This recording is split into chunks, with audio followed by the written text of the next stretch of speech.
Destructor, yo le pregunto una cosa, para usted, ¿qué es la sola escritura? Porque el sectario que se bajó, Giovanni, dio una versión muy tergiversada, que de hecho no concuerda con ninguna de las denominaciones protestantes. ¿Usted qué definición maneja? Ok, mire, lo que es de la sola escritura, la definición, hoy en día, pues, siendo sincero, hoy en día muchas personas quizás tienen una mala postura o una mala definición respecto de la sola escritura. ¿Por qué? Porque existen, sinceramente, ¿verdad? En el ámbito cristiano evangélico existen cristianos evangélicos que no están correctamente instruidos y existen también de la forma católicos que quieren apelar a este tema, pero no saben del tema. ¿Por qué? Porque confunden sola escritura con solo Biblia. Son dos conceptos y ramas diferentes en la cual no lo niego, no lo niego. Hay cristianos evangélicos que también confunden esto, pero sobre todo el principal factor común que hay es que la mayoría, el 90%, no digo el 100, pero si podría yo aumentarlo, el 90% de los católicos confunden la sola escritura con la sola Biblia. Son, suenan iguales, Destructor, pero antes de que continúe son haciendo dos un caminos paréntesis, diferentes. teniendo en cuenta de que la escritura en general, tanto para ustedes como para nosotros, es la Biblia.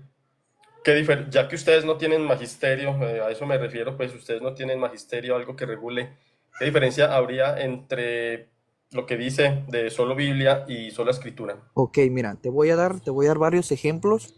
Quizás para muchos parezcan ejemplos absurdos, ejemplos irónicos, ejemplos vagos, ¿verdad? Pero son ejemplos que captan la idea para hacer la diferenciación entre la sola escritura y la sola Biblia. Por ejemplo, que suba un católico aquí, por ejemplo, que subiera, o de uno de ustedes dos que me digan, ¿dónde los apóstoles usaron traje y corbata? Demuéstramelo con la Biblia. Demuéstrame con la Biblia dónde los apóstoles usaron traje y corbata.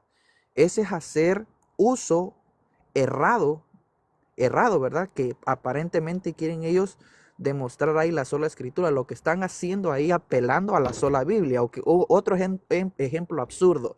¿Dónde los apóstoles usaron el Facebook y las redes sociales? Que me dijeron católico así, ¿no? O que me dijeron un católico que siempre sale, ¿dónde los apóstoles llevaban la Biblia bajo el sobaco? Porque son argumentos que me han dicho y que he escuchado de católicos.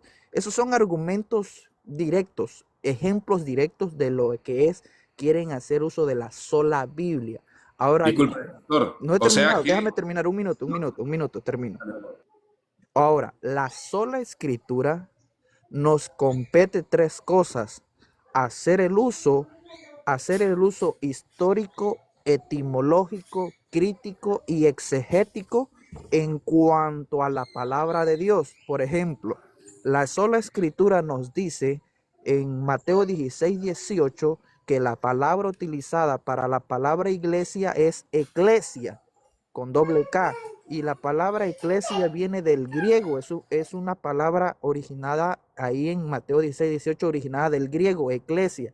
Ahora bien, si lo comparamos nosotros, esa palabra iglesia, nos damos cuenta que el uso de esa palabra iglesia es perfectamente la misma que se utiliza en Hechos 7:38, la palabra iglesia. Y como en otros muchos ejemplos nos damos cuenta que esa palabra iglesia radica en la profundidad del contenido en cuanto a la traducción y en cuanto a la literación, en cuanto dependía Destructor, del pero griego. entonces, No he terminado. disculpe, le Sí, interrumpo, no, disculpe. pero no me No, pero interrumpa ahí para no quiero, cortar la idea. Deme un minuto nada más y termino.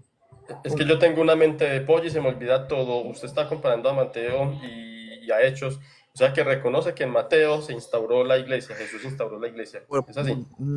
pues mire, por eso no quiero que me corten la idea, para que ustedes no saquen opiniones ajenas a las que han sido pronunciadas por mis palabras. No me interrumpan para que ustedes no tengan conjeturas, No, por respuestas eso y le preguntaba si, por si eso, era así porque usted me o entendí cortó, mal. porque usted me cortó. Vuelvo y repito, no me corte, le vuelvo a repetir. Deme 2 minutos y termino. Mire. 2 minutos, no te pido más, 2 minutos. Vuelvo y repito. En Mateo No. 16:18, haciendo uso de la sola escritura, nos damos cuenta que la palabra utilizada en Mateo 16:18 de respecto de la palabra iglesia, se utiliza la palabra etimológica del griego eclesia, doble K, eclesia, y haciendo uso, conexión bíblico respecto de esa misma palabra griega, viniendo de la etimología griega, nos damos cuenta que en Hechos 7:38 también se utiliza esa misma palabra respecto de la iglesia. Ahora bien, en el origen, ya sea la traducción y la transliteración que se utilizó en la palabra iglesia del griego, nos damos cuenta que respecto del griego y respecto del hebreo, la palabra que se asemeja de la palabra iglesia al hebreo, la palabra asemejante es la palabra cajal. Ahora bien, ¿qué nos da a entender la sola escritura con este principio y con este hecho?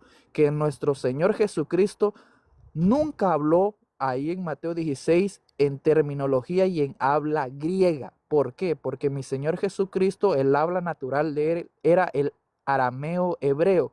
Por lo tanto, podemos afirmar fehacientemente que en Mateo 16:18, cuando se refiere a la palabra iglesia, mi Señor Jesucristo pronunció la palabra cajal. Y hay una certeza del 99.9999% que esa palabra utilizada ahí es cajal. Ahora bien, ¿dónde encontramos la cajal de Dios? La cajal de Dios existe desde el Antiguo Testamento. ¿Y cómo lo deducimos a profundidad? Haciendo un análisis histórico, etimológico y exegético de esta misma palabra, usando el principio de la sola escritura. Listo. Ahí sea Cajal o Eclesia, es básicamente lo mismo. En una es convocatoria a la asamblea y en la otra pues es eso. Aquí quiero hacer un paréntesis muy grande e importante, ya que Destructor dice eso. Efectivamente, concuerdo con él de que Jesús haya hablado en arameo en esa cita. Y justamente por eso los católicos nos pegamos de que cuando él hablaba de que sobre Pedro fundó la iglesia, es justamente por eso, porque en arameo se usa la misma palabra, sea para piedra pequeña, para piedra grande, hemos dicho kefas, se usa la misma palabra, entonces no hizo distinción en ningún momento, por lo tanto, como fue en arameo, ahí ya nos da la razón en ese sentido. Continúe Andrés, es que era. Fíjense que tenemos un rollo bien tenaz y yo voy a tratarlo de ser lo más breve posible. Porque es que primero, si yo voy a hablar de la sola escritura, y discúlpeme, suficiente para la salvación. Ojo, eso es lo que dice Martín Lutero, que la escritura es autosuficiente para la salvación. Pero no es así como tan folclórico decir, porque bien lo saben los hermanos no católicos, que está lo que se recibe por carta, o sea, escrito, y lo que se recibe por tradición oral. Entonces, la escritura, perdón, el concepto de escritura no es autosuficiente. Porque si no hay alguien que enseñe por medio de la tradición oral, este libro no sirve. Yo No quiero serviría. añadir algo. Andrés, disculpe, le interrumpo solamente un minuto. Me voy a ausentar un minuto, pero quiero dejarles algo para que usted y Luis y los demás hermanos católicos desarrollen con Destructor. Destructor tocaba algo muy importante y no quiero que eso quede en el aire o pasarse por alto. Destructor tocaba de que había que hacerse, para la sola escritura, había que hacerse una buena exégesis y marcaba otros puntos, que esos puntos es lo que hace nuestro magisterio de la Iglesia Católica. Entonces, la consulta mía es, ellos están como que intentando apoderarse también de esa parte de la Iglesia Católica, creando su propio magisterio. ¿Cómo lidian con eso? Ahí los dejo para que ustedes, hermanos católicos, hablen con él. Sí, ya, y para finalizar, porque hermanos, yo soy sacristán y tengo una Eucaristía ahorita a las 12 y tengo que estar a las 11 en el templo. Pero para finalizar, entonces, si la escritura es autosuficiente para la salvación, solo con tenerla yo sería salvo, porque habla de una autosuficiencia.